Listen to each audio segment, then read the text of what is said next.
নমস্কার। আমরা প্রত্যেকে যা আয় করি অর্থাৎ যা রোজগার করি সেখান থেকে আমাদের জীবন ধারণের জন্য যত টাকা খরচ হয় তারপরে যে টাকাটা আমরা নিজেদের কাছে রেখে দিই বা যে টাকাটা আমরা খরচ হয় না সেটাকে প্রত্যেক মাসে জমাই, সেটাকে আমরা সঞ্চয় বলি।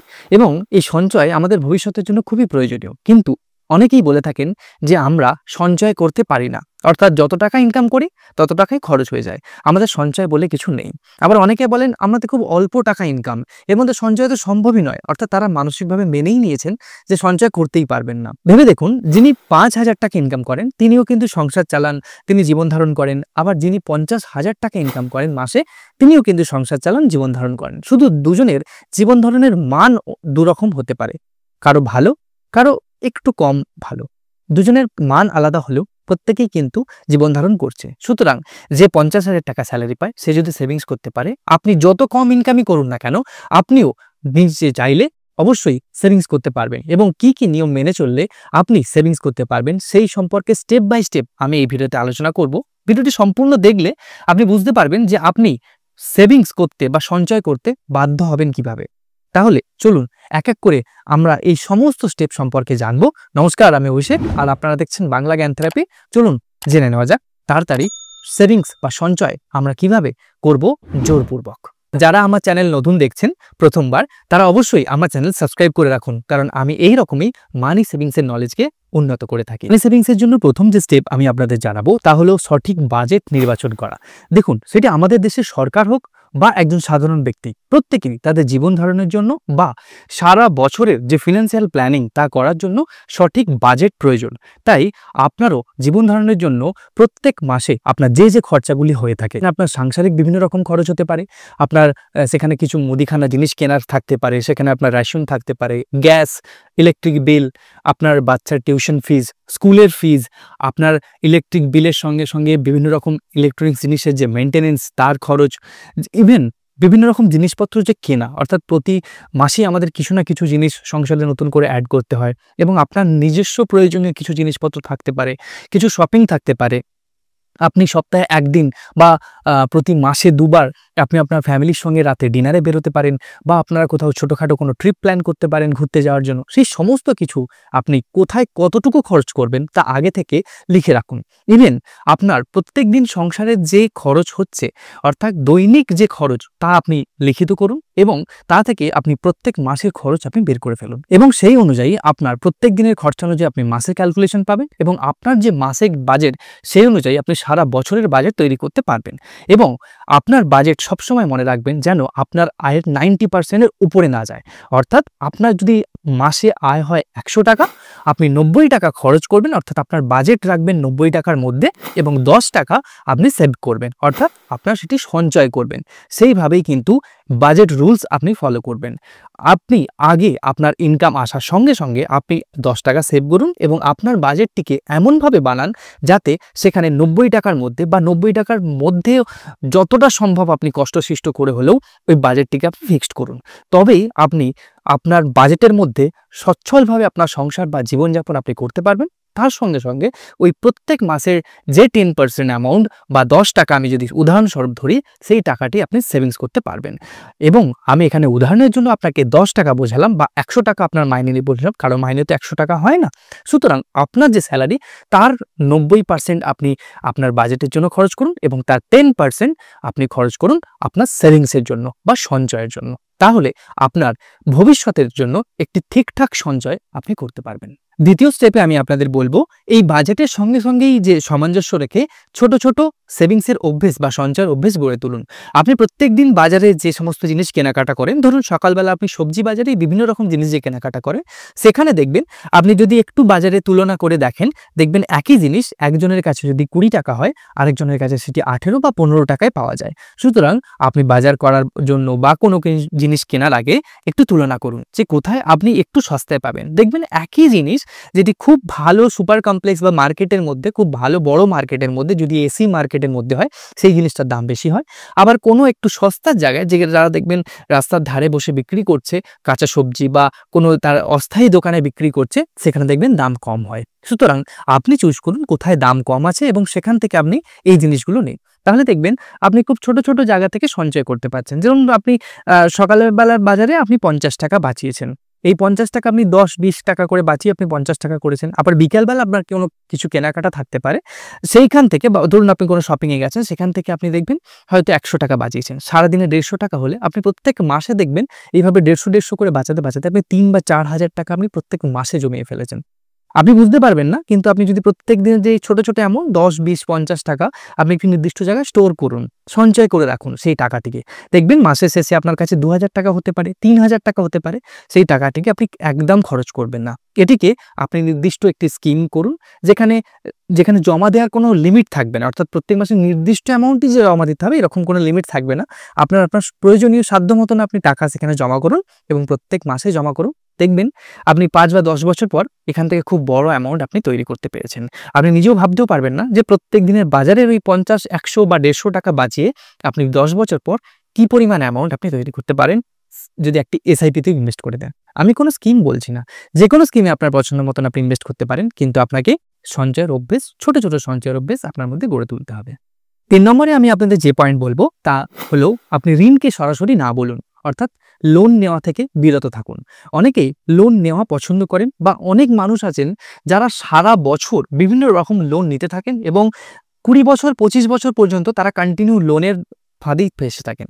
অর্থাৎ দেখবেন আমাদের লোন নেওয়ার আগে আমাদের লোনের প্রয়োজনীয়তাটা মাপা দরকার। আমি কোন কাজের জন্য লোন নিচ্ছি সেটা সবচেয়ে জানা দরকার। যদি আমার সেই কাজটা প্রয়োজনীয় হয়ে থাকে, ধরুন আপনি বাড়ির জন্য নিচ্ছেন, আপনার একটি বাড়ি খুবই প্রয়োজন, খুব প্রয়োজনীয় জিনিস, আপনি সেই বাড়ির জন্য অবশ্যই হোম লোন নিতে পারেন, সেটি আপনার প্রয়োজনীয় জিনিস। কিন্তু আপনি লোন নিয়ে আপনার বাড়িটিকে সাজানোর জন্য অবান্তর বিভিন্ন রকম জিনিস কিনে সেটিকে সাজালেন এবং সেটি লোন নিলেন, লোন নিয়ে আপনি বাড়িটিকে সাজালেন, তাহলে কিন্তু এই লোনের বোঝাটা আপনাকে ইন্টারেস্ট সহ প্রত্যেক মাসে দিতে হচ্ছে।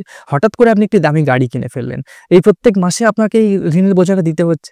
সুতরাং আপনি আপনার সাধ্য মতন যদি প্রয়োজন থাকে তবেই লোন নিন, না হলে কিন্তু সরাসরি ঋণকে না বলতে শিখুন। কারণ যদি আপনার ঋণ থাকে বা লোন থাকে, প্রত্যেক মাসে আপনাকে যে ইএমআই দিতে হবে, সেই ইএমআইতে দেখবেন আপনার কিন্তু সেভিংস আর করতে পারছেন না, প্রত্যেক মাসে শুধু বেরিয়ে যাচ্ছে, আপনি কিছু জমাতে পারছেন না। আর বর্তমানে তো লোন নেওয়া ভীষণ সহজ হয়ে গেছে, এখন তো বাড়িতে বাড়িতে এসে বোঝায় এই লোন নিন, ওই লোন নিন, 10 জনের গ্রুপ করে লোন নিন, বিভিন্ন লোনের অপশন আছে, খুব সহজে লোন পাওয়া যায়। আপনি যদি একবার লোন নিয়ে ফেলেন, আপনি ওই লোন থেকে বেরিয়ে আসতে পারবেন না। আপনাকে দেখবেন প্রত্যেক মাসে আপনি লোন নিচ্ছেন, আপনি যদি একবার লোন নিয়ে ফেলেন এই সমস্ত জায়গা থেকে, দেখবেন আপনি প্রত্যেক বছর বছর লোন নিচ্ছেন এবং ওই লোনটিকে কন্টিনিউ শোধ করছেন। আপনার তখন মানসিকতা এইভাবে চলবে, আমি অনেকজনের সঙ্গে আলোচনা করেও দেখেছি, তা আমি প্র্যাকটিক্যালি তাদের সামনাসামনি বসে দেখেছি, তাদের মানসিকতাই এমন হয়ে গেছে যে হ্যাঁ আমি তো লোন নিয়ে এটা করেছি, লোন নিয়ে ওটা করেছি। দেখুন আপনি লোন নিয়ে কি করছেন সেটি যদি আপনার অ্যাসেট হয় তাহলে ঠিক আছে, আপনি লোন নিয়ে কোনো অ্যাসেট করছেন যেটি আপনার পরবর্তী সময়ে বাড়বে, ঠিক আছে, সেই জিনিসটা আপনি কিনতে পারেন লোন নিয়ে। কিন্তু আপনি আপনার লায়াবিলিটিসের পেছনে, অর্থাৎ আপনার শখ আহ্লাদের পেছনে যদি আপনি লোন নিয়ে খরচ করেন, সেটি সম্পূর্ণ বোকামি। আপনি প্রত্যেক মাসে ইএমআই দিচ্ছেন, আপনার সঞ্চয় কিছুই হচ্ছে না এবং লোন নিয়ে আপনি যে জিনিসটা করেছেন সেটি লায়াবিলিটিস। সুতরাং যদি সঞ্চয় করতে চান তাহলে সরাসরি ঋণকে বা লোনকে না বলতে শিখুন। লোন না নিয়ে আপনি সঞ্চয় করতে পারবেন অনেক টাকা। 4 নম্বরে আমি যে পয়েন্ট রেখেছি সেটি আপনারা ভাবলেও অবাক হয়ে যাবেন। বিভিন্ন অব্যবহৃত জিনিস আমাদের বাড়িতে অনেক কিছু প্রয়োগ করে থাকে। ধরুন আপনি 5 বছর আগে কলেজে পড়তেন, সেই সময় আপনার ফটোগ্রাফির খুব শখ ছিল। আপনি একটি ক্যামেরা কিনেছিলেন যেটি খুব ভালো ক্যামেরা, কিন্তু আপনি বর্তমানে বিভিন্ন রকম কাজের জায়গায় খুব ব্যস্ত, তাই আপনি সেই ক্যামেরাটাই ইউজ করেন না। এরকম আপনার সেই ক্যামেরাটা যদি আপনি বিক্রি করে দেন, এখন বর্তমানে বিভিন্ন রকম ওয়েবসাইট আছে, অনেক অ্যাপ্লিকেশন আছে, আপনার মোবাইল থেকে আপনি সেটিকে ফটো তুলে অ্যাড দিলেন, আপনার সেটিকেও রিসেল হয়ে গেল। এই টাকা আপনি দেখবেন সারা বছরে আপনার এরকম বাড়িতে দেখবেন অনেক কিছু জিনিস আপনারা কেনেন, আমিও কিনি, সেই জিনিসগুলো আমরা 2-1 বার ব্যবহার করি, তারপর দেখবেন পড়ে থাকে, হয়তো আমাদের আর কাজেই লাগে না। এরকম আপনি প্রত্যেক বছরে যদি এই সমস্ত জিনিস এক জায়গায় করেন, দেখবেন আপনার স্টোর রুমে পড়েছিল, আপনার মনেই নেই। সেই জিনিসগুলোকে আপনি বিক্রি করে অনেক টাকা করতে পারেন। হয়তো আপনার 5,000 টাকা হলো, হয়তো আপনার 10,000 টাকা হলো, আপনার 2,000 টাকা হলো, কিছু একটা অ্যামাউন্ট আপনি বছরে দেখবেন এই সমস্ত জিনিস যদি আপনি আইডেন্টিফাই করেন, দেখবেন কিছু না কিছু আপনি পাবেন। সেগুলোকে বিভিন্ন রকম জায়গায় আপনি রিসেল করুন, সেখান থেকে যে কর্পাস আপনি পেলেন, যে টাকাটা পেলেন, সেই টাকাটিকে আপনি একটি নির্দিষ্ট স্কিমে ইনভেস্ট করে দিন। হতে পারে সেটি ওয়ান টাইম ইনভেস্টমেন্ট করে দিন। আপনি 5,000 টাকা পেয়েছেন, তার সঙ্গে আপনি আরও 5,000 টাকা অ্যাড করলেন, করে 10,000 টাকার একটি এফডি করে দিন। 10,000 টাকার একটি কিষাণ বিকাশ পত্র পোস্ট অফিসে গিয়ে কিনে রাখুন। দেখবেন এটি সম্পূর্ণ আপনার অবাঞ্ছিত জায়গা থেকে আসা টাকা, এটা আপনি মনেই রাখবেন না, কিন্তু একটা সময়ের পর দেখবেন এইগুলোই আপনার জমে জমে 5 বা 10 বছর পরে একটি ভালো অ্যামাউন্ট আপনি ম্যাচুরিটি হিসেবে পেয়েছেন। সুতরাং অব্যবহৃত যে সমস্ত জিনিস তার কাউন্টিং করুন, লিস্টিং করুন, সেগুলোকে রিসেল করুন এবং সেখান থেকে আপনি ইনভেস্টমেন্ট করুন। 5 নম্বরে আমি আপনাদের যে পয়েন্ট বলবো, এমার্জেন্সি ফান্ড গঠন করুন। অনেকে এমার্জেন্সি ফান্ড সম্পর্কে জানেন না। আপনি চাকরি করুন বা ব্যবসা করুন, আপনার এমার্জেন্সি ফান্ডের প্রয়োজন। দেখুন, আপনি যদি সরকারি চাকরি করে থাকেন তাহলে আপনার সরকারি চাকরি তো স্টেবল, সেখানে কোনো দরকার নেই। কিন্তু যদি প্রাইভেট জব করে থাকেন বা প্রাইভেট সেক্টরে চাকরি করে থাকেন, সেখানে আনস্টেবল জব, আপনার কখনো চাকরি চলে যেতে পারে বা আপনার কখনো যেমন কিছুদিন আগে কোভিডের জন্য আমাদের প্রত্যেকেরই একটা আনস্টেবল হয়ে গেছিলো চাকরির জায়গাটা বা ব্যবসার জায়গা। যারা ব্যবসা করে থাকেন সবসময় আপস অ্যান্ড ডাউন থাকে। সুতরাং আপনার ব্যবসা করুন বা চাকরি করুন, আপনার ইমার্জেন্সি ফান্ড প্রয়োজন। কেন প্রয়োজন সে তো আপনি জানলেন। এবার ইমার্জেন্সি ফান্ড কতটা প্রয়োজন সেটা আপনি কি করে বুঝবেন? আপনার প্রত্যেক মাসের যে খরচ, অর্থাৎ প্রত্যেক মাসের সংসারের বা জীবন ধারণের জন্য আপনার যত টাকা খরচ হয়, আপনার যদি প্রত্যেক মাসে 3,000 টাকা করে হলে আপনার সমস্ত সংসারের খরচ হয়ে যায়, তাহলে আপনার 6 মাসের যতটুকু দরকার, অর্থাৎ 6 মাস ইন্টু 3,000 মানে হচ্ছে 18,000 টাকা, এবং তার সঙ্গে কিছু মানি অ্যাড করে আপনার 25,000 টাকা আপনার ইমার্জেন্সি ফান্ড তৈরি করা হয়। এবং এই 25,000 টাকাকে আপনাকে এমন জায়গায় রাখতে হবে যেখান থেকে খুব সহজে আপনি উইথড্রল করতে পারেন। অর্থাৎ আপনি চাইলেই এই টাকাটাকে উইথড্রল করতে পারেন। আপনি সেভিংস অ্যাকাউন্টে রাখতে পারেন এই 25,000 টাকা, যাতে আপনি সহজে আপনি ক্যাশ হিসেবে বাড়িতে রাখতে পারেন। কিন্তু যদিও সেটি সেফ অপশন নয় ক্যাশ হিসেবে বাড়িতে রাখা, আপনি 1 ইয়ার এফডিতে ইনভেস্ট করে রাখতে পারেন। 1 ইয়ার এফডিতে করে রাখলে আপনার প্রিম্যাচুরিটি ক্লোজ করে আপনি হঠাৎ করে টাকাটার প্রয়োজন হলে আপনি নিতে পারেন। এসআইপিতেও আপনি ইনভেস্ট করতে পারেন যদি সেরকম এসআইপি থাকে, বা শেয়ারে ইনভেস্ট করতে পারেন যদি আপনার 24 আওয়ার্সের মধ্যে সেটি ক্রেডিট হয়ে যায়। কিন্তু এমার্জেন্সি ফান্ড সবসময় এমন একটি জায়গায় রাখা দরকার যেখান থেকে আপনি সহজে উইথড্রল করতে পারবেন বা প্রয়োজন হলে আপনি টাকাটা হাতে পাবেন। কারণ এমার্জেন্সি ফান্ড এমার্জেন্সির জন্যই প্রয়োজন। আর প্রত্যেকে মনে রাখবেন, সেই চাকরি করুন, ব্যবসা করুন, এমার্জেন্সি ফান্ড দরকার। কারণ 6 মাসের মধ্যে আপনি আপনার চাকরি নতুন খুঁজে নিতে পারবেন, বা আপনার ব্যবসায় যদি আপস অ্যান্ড ডাউন যায়, সেখানে আপনি আপনার ব্যবসা ডাউন গেলে সেই 6 মাসের মধ্যে আপনি রিকভারি করে নিতে পারবেন। এই 6 মাস যেন আপনি মেন্টালি খুব স্ট্রং থাকেন, যেন এই 6 মাস আপনার কোনো রকম কোনো সেভিংসে আপনার যে সমস্ত খরচা হচ্ছে, আপনার বাড়ির বাচ্চার জন্য, আপনার সাংসারিক বিভিন্ন রকম খরচা বা বাবা মার ওষুধের জন্য বিভিন্ন রকম, সেইখানে যেন টান না পড়ে। আপনি যে সঞ্চয় আপনি যেখানে করে রেখেছেন সেখান থেকে যেন না হাত লাগাতে হয়, সেগুলো যেন না ভাঙতে হয়। তাহলে দেখবেন আপনি সঠিকভাবে সঞ্চয় করতে পারছেন। পরের স্টেপে আমি আপনাদের বলবো, ডিসকাউন্টে কেনাকাটা করুন। বিভিন্ন রকম শপিংয়ের অপশন আছে আপনার কাছে। আপনার হাতে যে মোবাইলটি আছে এখান থেকেও আপনি দেখবেন আপনি মোবাইলে বিভিন্ন রকম ফ্লিপকার্ট, অ্যামাজন, মিশো বিভিন্ন অ্যাপ্লিকেশনের মাধ্যমে আপনি শপিং করেন, বা আপনি আউট স্টোরে বিভিন্ন রকম স্টোরে গিয়ে আপনি শপিং মলে গিয়ে আপনি শপিং করেন। শপিং প্রত্যেকের প্রয়োজন, কারণ আমাদের জীবন ধারণের জন্য কেনাকাটা সেটি হতে পারে আপনার ঘর সাজানোর জিনিসপত্র বা ঘরের প্রয়োজনীয় নিত্য প্রয়োজনীয় জিনিসপত্র হতে পারে, বা আপনার জামা কাপড়, পোশাক, আপনার গহনা, বিভিন্ন রকম জিনিস হতে পারে আমাদের শপিংয়ের প্রয়োজন। কিন্তু একটু খেয়াল করে দেখবেন যে আমাদের সারা বছরে যে দাম থাকে, অর্থাৎ আপনি যদি নর্মাল সময়তে গিয়ে 5,000 টাকা শপিং করে আপনি যে জিনিসগুলো কিনতে পারবেন, ডিসকাউন্ট এর সময় যদি আপনার কোথাও ডিসকাউন্ট দেয়, সেটা কিন্তু 3,000 টাকার মধ্যে কমপ্লিট হয়ে যায়। যেমন কিছুদিন পরেই আগস্ট মাসে আপনি 15 আগস্টে সেল পাবেন বিভিন্ন স্টোরে, সেটা অফলাইন স্টোরেতেও পাবেন, আপনি ফ্লিপকার্ট, অ্যামাজনেও পাবেন। সব জায়গাতে দেখবেন 15 আগস্টে সেল চলছে, এবং কিছু জিনিসের উপর 60% 50% অফ চলে। আপনি যদি এই সময় কেনাকাটা করেন, আপনি অনেকটা বাজেট আপনি বাঁচাতে পারবেন। আবার পুজোর সময়তে বা পুজোর আগে ফ্লিপকার্টে বিগ বিলিয়ন ডেজ চলে, আবার অ্যামাজনে হচ্ছে গ্রেট ইন্ডিয়ান ফেস্টিভ্যাল সেল চলে। এই দুই জায়গাতেই প্রচুর মানুষ কেনাকাটা করে, সেটি ইলেকট্রনিক্স আইটেম হোক, হাউসহোল্ড আইটেম হোক, বিভিন্ন রকম মানুষ কেনাকাটা করে। কেন করে? কারণ এই সময়তে প্রচুর ডিসকাউন্টে আপনি জিনিসপত্র পান। তো আপনিও যদি এটাকে মাথায় রেখে আপনি যদি কেনাকাটা করেন, আপনার সারা বছরে যদি 50,000 টাকা আপনি শপিংয়ের পেছনে ধরে রাখেন বা জিনিসপত্র কেনার পেছনে ধরে রাখেন, তাহলে দেখবেন আপনি অনেক সস্তায়, অর্থাৎ হচ্ছে 40,000 টাকার মধ্যে আপনার হয়ে গেছে। 10,000 টাকা আপনি সেভ করতে পারছেন। শুধুমাত্র সঠিক প্ল্যানিং, আপনি কম্প্রোমাইজ করতে হচ্ছে না যে আমি কিনবো না তা নয়, আপনি কিনছেন কিন্তু আপনি সঠিকভাবে প্ল্যানিং করে একটু প্ল্যান চেঞ্জ করে বা একটু অপেক্ষা করে আপনি সঠিক সময় কিনলে আপনি দেখবেন সারা বছর 10,000 টাকা আপনি বাঁচাতে পেরেছেন। এই 10,000 টাকা আপনি সঠিক জায়গায় ইনভেস্ট করুন, আপনার পছন্দ মতন জায়গায় ইনভেস্ট করুন। দেখবেন 10 বছর পরে এই টাকাটাই আপনি যদি কোনো এসআইপিতে ইনভেস্ট করে রাখেন, দেখবেন একটা বড় কর্পাস আপনার কাছে তৈরি হয়ে গেছে। অর্থাৎ শুধুমাত্র একটু প্ল্যানিং করে বা একটু অপেক্ষা করে চলার কারণে আপনি 10 বছর পর একটি সঠিক অ্যামাউন্ট আপনি কিন্তু বাঁচাতে পারবেন বা সঞ্চয় করতে পারবেন। 7 নম্বরে আমি যে পয়েন্ট বলবো, বিনিয়োগ করুন।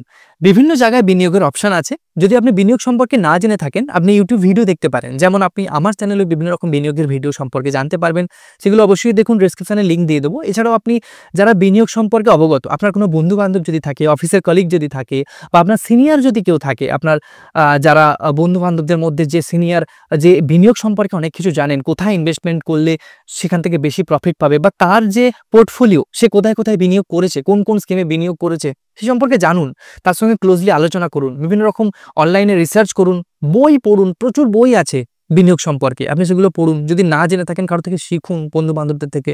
কিন্তু বিনিয়োগ আপনাকে করতেই হবে।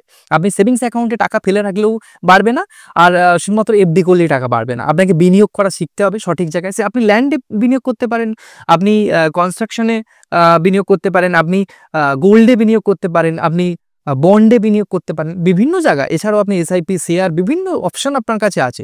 আপনার যেটা সহজ মনে হবে, আপনি যদি রিস্ক কম চান তাহলে কম রিস্কি ফান্ডে বিনিয়োগ করুন, কিন্তু বিনিয়োগ আপনাকে করতেই হবে। আপনি বিনিয়োগ না করে কোনোদিন একটি বড় কর্পাস আপনি গঠন করতে পারবেন না। সুতরাং বিনিয়োগ করা শিখুন এবং অধিক সঞ্চয় করুন।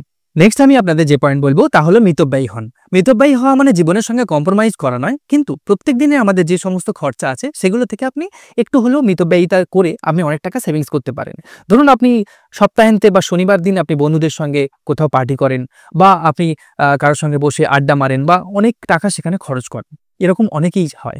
হয়তো আপনি ভিডিও দেখছেন, হয়তো আপনি করেন না, কিন্তু আপনার মতন অনেকেই ভিডিওটা দেখছে যারা প্রত্যেক দিন না হলেও সপ্তাহে 2 বার বা 3 বার এইরকমভাবে তারা টাকা খরচ করেন, এবং তারা জানেনও না যে এই 4টে দিনে, অর্থাৎ মাসের এই 4টে দিন বা 6টা দিনে তারা অনেক টাকা খরচ করে ফেলেন। যদি জীবনের সঙ্গে একটু কম্প্রোমাইজ করে, একটু মিতব্যয়িতা করে, তাহলে কিন্তু তারা মিতব্যয়ী হলে সেখান থেকেই হয়তো 2,000, 5,000 যা হোক কিছু একটা অ্যামাউন্ট কিন্তু তারা সেভ করতে পারে। যদি আপনি সবচেয়ে কম 2,000 টাকাও যদি সেভ করতে পারেন, তাহলে কিন্তু আপনি বছরে দেখবেন 24,000 টাকা সেভ করেছেন। এটি শুধুমাত্র যে আমি যারা প্রচুর টাকা ইনকাম করে তাদের জন্য বলছি তা নয়, যে তারা ক্লাবে গিয়ে পার্টিতে গিয়ে প্রচুর টাকা খরচ করেন। যারা কম টাকা ইনকাম করেন তারাও কিন্তু ঠিক এই একই। আমি হয়তো আপনাকে ওপেনলি বলতে পারছি না ভিডিওর মাধ্যমে, কিন্তু আপনারা বুঝতে পারছেন আমি কোন ঠিক জায়গায় খরচের কথা বলছি। ঠিক আপনার আমোদ প্রমোদের জন্য যে আপনি খরচটা করেন, সেই খরচ থেকে মিতব্যয়িতার মাধ্যমে আপনি সামান্য টাকা বাঁচান। আপনি প্রত্যেক মাসে যদি অল্প সংখ্যক টাকা এখান থেকে বাঁচাতে পারেন, সেই টাকা আপনি বছরে দেখবেন একটা নির্দিষ্ট জায়গায় ইনভেস্টমেন্ট করুন, দেখবেন আপনি ঠিক পেরেছেন। পারবো না বলার থেকে আপনি ওখান থেকে যদি কিছু টাকা সরিয়ে আনতে পারেন, সেটাও আপনি কিন্তু ইনভেস্টমেন্টের মাধ্যমে একটা সময় দেখবেন আপনি অনেক বড় কর্পাস আপনার এখন বর্তমানে এই আমোদ প্রলোভ থেকে একটুখানি যদি আপনি কেটে নিয়ে ভাগ বসিয়ে যদি আপনি ইনভেস্ট করতে পারেন, দেখবেন 10 বছর পর আপনার কিন্তু সেটি বিরাট আনন্দের কারণ হয়েছে। আপনি অনেক টাকা কিন্তু একটি কর্পাস পাবেন, যা আপনার ভবিষ্যৎকে আরো সুনিশ্চিত করবে, আরো দৃঢ় করবে। অবশ্যই মিতব্যয়ী হন এবং সঞ্চয় করুন। 9 নম্বরে আমি আপনাদের যে পয়েন্ট বলবো তা হলো এক্সট্রা আয়ের উৎস খুঁজুন। অর্থাৎ আপনার আয়কে বাড়াতে হবে। হতে পারে আপনি 10টা থেকে 6টা অফিস করছেন, বা 10 to 8 আপনি অফিস জব করছেন, আপনার হাতে সময় নেই। আপনি যে কোনো স্কিল শিখতে পারেন, বিভিন্ন স্কিল আছে। আপনি ফটোশপে গ্রাফিক্স ডিজাইন শিখতে পারেন, কম্পিউটার ডাটা এন্ট্রি করতে পারেন, বিভিন্ন রকম স্কিল আছে। এবং আপনি ছোটখাটো ব্যবসাও চালাতে পারেন, কারণ এখন অনলাইনের মাধ্যমে বিভিন্ন রকম ব্যবসার কাছে আপনার অপশন আছে। বিভিন্ন ব্যবসা আপনি করতে পারেন অনলাইনের মাধ্যমে, আপনার কাছে প্রচুর অপশন আছে। আপনি বাড়ির যে সমস্ত মহিলা আছে, বয়স্ক বাবা মা থাকলে তাদের দ্বারা আপনি এই সমস্তগুলো করতে পারেন, কারণ তারা আপনাকে হেল্প করতে পারবে, বিভিন্ন কাজে আপনাকে হেল্প করতে পারবে। আপনি হয়তো 2 ঘন্টা টাইম দিলেন যে অনলাইন পারপাসটা, সেটি আপনি দেখলেন, বাকি লেবেলিং, প্যাকেজিং, প্রোডাক্টিং, বিভিন্ন রকম ডেলিভারি সমস্ত কিছু তারা দেখলো। বা আপনার ওয়াইফ থাকলে তিনি আপনাকে হেল্প করতে পারেন। আপনি এইখান থেকে যদি 5,000 টাকাও মাসে লাভ করতে পারেন, 10,000 টাকাও লাভ করতে পারেন, যতটুকু বললেন, এটা তো আপনার এক্সট্রা ইনকাম হিসাবে থাকবো। আপনি এটাকে বিভিন্ন জায়গায় ইনভেস্ট করুন। আপনার তো একটা ফিক্সড জব বা বিজনেস আছে, সেখান থেকে আপনার ইনকাম হচ্ছে, এটিকে আপনি বিভিন্ন জায়গায় এখান থেকে যেটা হচ্ছে এক্সট্রা, এই এক্সট্রা টাকা আপনি ইনভেস্ট করুন। আপনি দেখবেন 5 বছর, 10 বছর, 15 বছর পর আপনি একটা বড় অ্যামাউন্ট পেয়ে যাবেন। হয় আপনার এই ছোট ব্যবসাটাকে আপনি তখন বড় করতে পারেন, আপনি ল্যান্ড ইনভেস্ট করতে পারেন, আপনি দোকান করতে পারেন, আপনি অফিস করতে পারেন, যা খুশি আপনি সেখান থেকে দেখবেন। আবার যদি কোনো স্কিমে ইনভেস্ট করতে থাকেন প্রত্যেক বছর, দেখবেন 10 বছর পর আপনি অনেক টাকা আপনি ম্যাচুরিটি হিসাবে পেয়েছেন, সেই টাকাকে নিয়ে আপনি রিইনভেস্টও করতে পারেন। সুতরাং আপনার এক্সট্রা আয়ের উৎস খুঁজতেই হবে। আপনি বর্তমানে যে জব করছেন বা যে ব্যবসা করছেন, সেটিকে বাড়ানোর বা জব থেকেও আপনি এক্সট্রা কোনো কাজ করতে পারবেন আপনার ফ্যামিলির সাহায্য নিয়ে, সেটি দিকে নজর দিন, আপনি অবশ্যই পারবেন এবং আপনি সেখান থেকে খুব ভালো সঞ্চয় করতে পারবেন। 10 নম্বর পয়েন্টে আমি আপনাদের বলবো যে আপনাকে কোনো বন্ধু-বান্ধব, কোনো আত্মীয়-স্বজন আপনাকে সেভিংস বা সঞ্চয়ের জন্য উৎসাহিত করবে না। আপনাকে কেউ জোর করে বলবে না যে আপনি করুন। জোর করে আপনাকে কেউ এই টাকাটা নিয়ে আপনার হয়ে কেউ জমা দিয়ে দেবে না। আপনাকে নিজেকেই করতে হবে। সুতরাং আপনার মধ্যে এমন মানসিকতা তৈরি করুন যেখানে আপনি ভেবে নিন আপনাকে প্রত্যেক মাসে কিছু অ্যামাউন্ট সেভ করতেই হবে। যে কোনো প্রকারে আপনি সেভ করবেন, সেটি হতে পারে আপনার স্যালারি আসছে, আপনি আগে সেখান থেকে সেভ করে নিন। অর্থাৎ আপনার স্যালারি থেকে আপনি ৫,০০০ টাকা, ২,০০০ টাকা, ৩,০০০ টাকা আপনার প্রয়োজন মতন যত টাকা আপনার সংসার খরচের জন্য প্রয়োজন সেই টাকাটা বাদ দিয়ে আপনার যেই অ্যামাউন্ট সেটি আগেই মাসের প্রথমেই আপনি মাইনাস করে দিন। যেকোনো টাকা ইনভেস্ট করে দিন। যেন এমনভাবেও সেট করুন যেন আপনার স্যালারি আসলো সেখান থেকে কেটে সেই জায়গায় চলে যান। এবং এই ইনভেস্টমেন্টের পর যে টাকা খরচ আছে সেই টাকাগুলো আপনি খরচ করুন এবং কোনো এক্সট্রা টাকা আর দ্বিতীয়বার খরচ করবেন না। এই মানসিকতা নিজের মধ্যে তৈরি করুন। জীবনের সঙ্গে কম্প্রোমাইজ যদি করতে হয় অল্প আধটু করুন। হয়তো ১০ বছর পর আপনার এই যে ১০ বছর আপনি ভূতের মতন খাটলেন বা আপনি যেভাবে কম্প্রোমাইজ করলেন জীবনের সঙ্গে ১০ বছর পর আপনার সেই অবস্থা থাকবে না। কারণ আপনার বর্তমানে হয়তো আয় সেরকম হচ্ছে না যেখান থেকে আপনি সেভিংস করতে পারেন। কিন্তু এই ছোট আপনি সেভিংস করতে ১০ বছর পর আপনি এমন একটি জায়গায় পৌঁছাবেন, দেখবেন তখন আপনার একটি বড় সেভিংস অ্যামাউন্ট হয়ে গেছে। এবং আপনার সেভিংস বা সঞ্চয় যদি সুদৃঢ় হয়, আপনার মানসিকতা বা মেন্টাল হেলথ খুব ভালো থাকে এবং আপনি নিজের ওপর অনেকটা বেশি আস্থা পান এবং সেখান থেকে আপনি আরও বেশি করে জানার সুযোগ পান। আপনি প্রত্যেক বন্ধু-বান্ধবের সাহায্য নিন। কেউ আপনাকে জোর করে বলবে না, কিন্তু আপনি সাহায্য নিন যারা জানে কোথায় বিনিয়োগ করতে হবে, কিভাবে ইনভেস্টমেন্ট করতে হবে। অনলাইনে রিসার্চ করুন। আপনি সেরকমভাবে সেই রকম মানুষদের সঙ্গে মেলামেশা করুন যারা সাকসেসফুল জীবনে। সেই সমস্ত মানুষের সঙ্গে আইডিয়া নিন তারা কিভাবে সাকসেসফুল হয়েছে। সেখান থেকে আপনি জানতে পারবেন যে কোন জায়গায় ইনভেস্ট করাটা আপনার জন্য সঠিক। তো মানে আপনি যদি ২০,০০০ টাকা স্যালারি পান, আপনার সামনের বছর বা তার পরের বছর নিশ্চয়ই একই থাকবে না, সেটি ২৫,০০০ টাকা হবে বা ২৪,০০০ টাকা হবে। এই যে ৪,০০০ টাকা আপনি হঠাৎ করে পেলেন বা বেড়ে গেলেও, এটি আপনার পূর্বের যে জীবন ধারণ অর্থাৎ আগে যে সংসার খরচ মেনটেন করে আসছিলেন সেটি নিশ্চয়ই হঠাৎ করে ৪,০০০ টাকা বেড়ে যাবে না। আপনি হয়তো ১,০০০ টাকা বাড়বে আপনার সংসার খরচ। আপনি সেখান থেকে এই যে ৪,০০০ টাকা বেড়ে গেল, সেই ৪,০০০ টাকায় কিন্তু সরাসরি ইনভেস্টমেন্ট করুন। বিভিন্ন জায়গায় ইনভেস্টমেন্ট করুন। হতে পারে আপনি এই ৪,০০০ টাকা যদি আপনি মনে করেন আপনার লায়াবিলিটিস বাড়িয়ে সেটাকে মেনটেন করে নিতে পারেন, সবটাই খরচা করে দিতে পারেন। এমনি কথায় আছে যে আপনার সারা বছরের যে স্যালারি সেটাকে আপনি একদিনে খরচ করে ফেলতে পারেন, কিন্তু আপনি একদিনে আপনার সারা মাসের স্যালারিটাও ইনকাম করতে পারবেন না। সুতরাং আপনি চাইলে আপনার লাইফস্টাইল বাড়িয়ে আপনি ২৪,০০০ টাকাই খরচ করতে পারেন, আবার আপনি চাইলে ৪,০০০ টাকা নিজের মানসিকতার মধ্যে থেকে যেটা আমার স্যালারি বেড়েছে বা আপনার ব্যবসায় উন্নতি হয়েছে আপনি ব্যবসার উন্নতির কাজে লাগান, অথবা আপনি সেটি বিভিন্ন জায়গায় রিইনভেস্ট করুন, যাতে আপনার সেখান থেকে একটি বড় কর্পাস বা সঞ্চয়ের এটি মূলধন আপনার কাছে তৈরি হয়ে যায়। এটি সম্পূর্ণভাবে মানসিকভাবে আপনাকে নিজেকে প্রস্তুত হতে হবে। আপনি মেন্টালি যদি ভাবেন যে আমি সেভিংস করবো প্রত্যেক মাসে, তাহলে আপনি নিশ্চয়ই করতে পারবেন এবং এটা আপনাকে অবশ্যই করতে হবে। এই মানসিকতা রাখুন।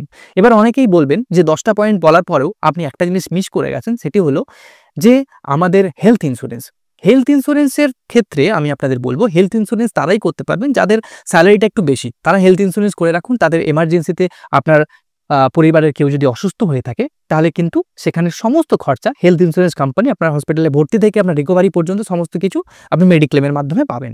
কিন্তু যারা অল্প ইনকাম করেন তারা কিন্তু হেলথ ইন্স্যুরেন্স করাতে চান না। তারা বিভিন্ন রকম সরকারি উপরেই ডিপেন্ড করে থাকেন। হয়তো কারো ইএসআই আছে, তারা ইএসআইয়ের যে বেনিফিট সেটি নিতে পারেন, অথবা গভর্নমেন্ট বিভিন্ন হসপিটাল আছে সেখানে গিয়ে তারা চিকিৎসা করাতে পারেন। এবং যাদের সামর্থ্য আছে তাদের অবশ্যই হেলথ ইন্স্যুরেন্স প্রয়োজন। আপনারা খুব অল্প অ্যামাউন্টের হলেও হেলথ ইন্স্যুরেন্স করান। আপনার সারা বছরে কিন্তু অনেক টাকা আপনি দায়মুক্ত থাকবেন। কারণ পরিবারের যে কেউ অসুস্থ হলে সেখানে কিন্তু প্রচুর টাকা হসপিটাল বা নার্সিংহোমে আমাদের বিল হয়। সেই টাকা মেডিক্লেমের মাধ্যমে যদি আপনি ক্লেম করাতে পারেন বা সামান্য কিছু বছরে আপনি ইন্স্যুরেন্স কোম্পানিকে দিয়ে আপনি কিন্তু অনেক টাকার বেনিফিট নিতে পারেন। সুতরাং যদি আপনার সামর্থ্য থাকে তাহলে অবশ্যই হেলথ ইন্স্যুরেন্স নিন। আর যার সামর্থ্য নেই তারা ইএসআই এর বেনিফিট ওঠান। অবশ্যই আপনার হেলথ ইন্স্যুরেন্স প্রয়োজন, আমি কখনোই না বলতে পারি না। তবে আমি ভগবানের কাছে কামনা করি আপনাদের প্রত্যেকের পরিবার এবং আপনি সুস্থ থাকুন।